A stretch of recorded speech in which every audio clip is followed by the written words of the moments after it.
Neste vídeo nós vamos analisar juntos o que constitui uma reunião da Assembleia Local e também quais são as reuniões oficiais de uma Assembleia Local. Em relação à primeira pergunta da Assembleia reunida localmente, encontramos esta frase bem conhecida nos primeiros discípulos. Eles perseveravam na doutrina, ou seja, ensinamentos dos apóstolos, e no partir do pão e nas orações. Tudo isto está em Atos capítulo 2, versículo 42. Assim percebemos imediatamente que houve 3 reuniões que marcaram os crentes desde o início. Reuniões para o ensino da palavra de Deus, reuniões para o partir do pão, ou seja, a ceia do Senhor, e a reunião de oração. Em Atos capítulo 15, os apóstolos e presbíteros se reuniram para confrontar os problemas e questões da Assembleia. Portanto, a reunião para discutir assuntos espirituais da Assembleia, não as reuniões normais da semana, também é sugerido em Atos, aí no capítulo 15. O retorno de Paulo a Antioquia em Atos capítulo 14, de onde ele e Barnabé foram enviados, é marcado por uma reunião de relatório, da qual eles relataram a obra que Deus havia feito por meio deles entre aquelas pessoas, a obra de evangelismo e plantar as igrejas, as assembleias locais. A Escritura reconhece o relatório de um obreiro como uma reunião de assembleia local. E finalmente, em 1 Coríntios capítulo 5, temos uma reunião da Assembleia para disciplinar um membro. E a leitura da Bíblia. Esta é uma reunião bíblica? Lembre-se de que a Assembleia é responsável por ensinar. Nós temos isso em Atos capítulo 2, versículo 42, onde nós já citamos. Como esse ensino é realizado e adaptado é responsabilidade daqueles que têm o cuidado da Assembleia.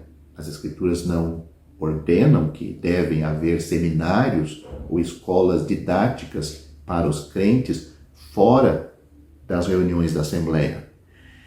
Eles apenas estabelecem o ensino. Leia 1 Timóteo capítulo 4, versículo 13. As palavras usadas para a pregação de Paulo em Troas, Atos capítulo 20, versículo 9, permitiria o pensamento de conversação e não estritamente de pregação, como a conhecemos. Consulte isto se você tem dúvida, o dicionário grego Divine, grego-português. Existe também um padrão para nossas reuniões evangelísticas do Novo Testamento? Deve-se admitir que os apóstolos e crentes foram para onde o povo estava. Filipe foi para o deserto, Pedro foi para a casa de Cornélio e Paulo foi encontrado nas sinagogas e à beira do rio. O padrão é inconfundível e claro, mas isto nega a responsabilidade da Assembleia local de ter, isto nega a responsabilidade da Assembleia ter um local onde amigos, contatos e vizinhos possam vir para ouvir o Evangelho? Existe algum lugar para os filhos não salvos dos crentes que possam ouvir o Evangelho semanalmente? Mas não podemos nos apoiar na tradição ou no que é pragmático. Há algo bíblico para apoiar isso em princípio? O ensino de 1 Timóteo capítulo 3, versículo 15 é crucial. Uma assembleia é coluna e baluarte da verdade. A coluna aqui dá a ideia de exibição, enquanto o baluarte dá a ideia de suporte, apoio e sustentação. Isso era visto de forma literal no grande templo da deusa Diana dos Efésios. Não apenas preservavam a verdade, ou seja, as assembleias dos dias apostólicos não apenas preservavam a verdade de Deus, mas a proclamavam. Qualquer meio que os líderes da Assembleia considerem consistente com o restante das Escrituras e que os capacite a sustentar a verdade de Deus, isso deve consistir com o objetivo de uma assembleia e os princípios da Escritura. Dificilmente pode surgir em relação ao trabalho da escola dominical e ao trabalho de divulgação do Evangelho.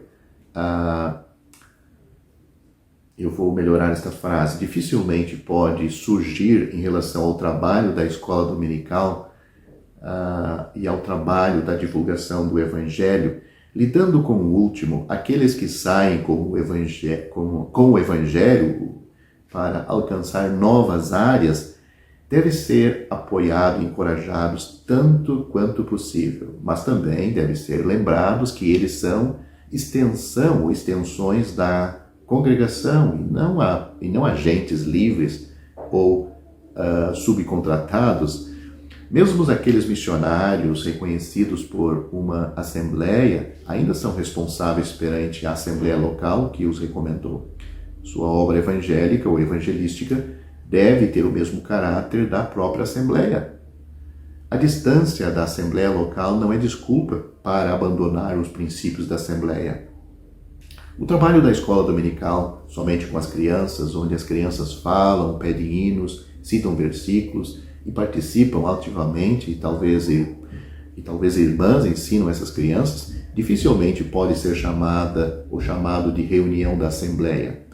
Frequentemente, as escolas dominicais começam com uma reunião geral, então as crianças saem para as suas aulas e o restante da assembleia tem um estudo bíblico ou uma reunião de ministério, por exemplo. Enquanto as crianças e seus professores estão em suas classes, os adultos estão em reunião, que é uma das reuniões de ensino da assembleia. Uma reunião de alguns jovens para estudar a Bíblia ou para orar juntos na casa ou em casa de alguém não é uma reunião de assembleia. Se alguns casais se reúnem para discutir questões relacionadas à criação de seus filhos, o relacionamento no lar, buscar orientação nas Escrituras sobre esses assuntos e lessem naquela casa, naquele momento e orassem juntos, isso não estaria sob o controle dos anciãos. Isso não é uma reunião da Assembleia. Em vez disso, está sob o controle do dono da casa em que estão se reunindo naquele momento. Ao finalizar, queremos enfatizar que fica claro, tanto na história da Igreja, no livro dos Atos, como nos ensinos das epístolas, que não há reuniões de irmãs ou de jovens em assembleia local. No caso das irmãs, a ausência de um irmão em tal reunião não deixa inválido as restrições dadas pelo Espírito Santo que temos em 1 Coríntios capítulo 14 e em 1 Timóteo capítulo 2. O que eu estou dizendo é que mesmo numa pequena igreja, por exemplo, onde tem um ou dois só irmãos e muitas irmãs, se esses irmãos não vêm naquele dia, não faz com que elas tenham autorização para se levantar e tomar a reunião e participar audivelmente. Note o que 1 Coríntios capítulo 14 diz: as vossas mulheres estejam caladas nas igrejas, porque não lhe é permitido falar. Isso está no versículo 14, 1 Coríntios, versículo 34 de 1 Coríntios capítulo 14. E Timóteo capítulo 2 diz: as mulheres aprendam em silêncio com toda sujeição. Não permito, porém, que as mulheres ensinem, nem usem de autoridade sobre o homem, mas que sejam ou estejam em silêncio. Está nos versículos 11 e 12. Não há reuniões segregadas ou separadas além da reunião de presbíteros, que já mencionamos neste vídeo em Atos capítulo 15. Ou seja, todas as reuniões na igreja local é convocada para todos, sejam os jovens, os adultos e as mulheres. Nós vemos que pode haver uma reunião da igreja só com os anciãos. Exemplo disto nós temos em Atos capítulo 15.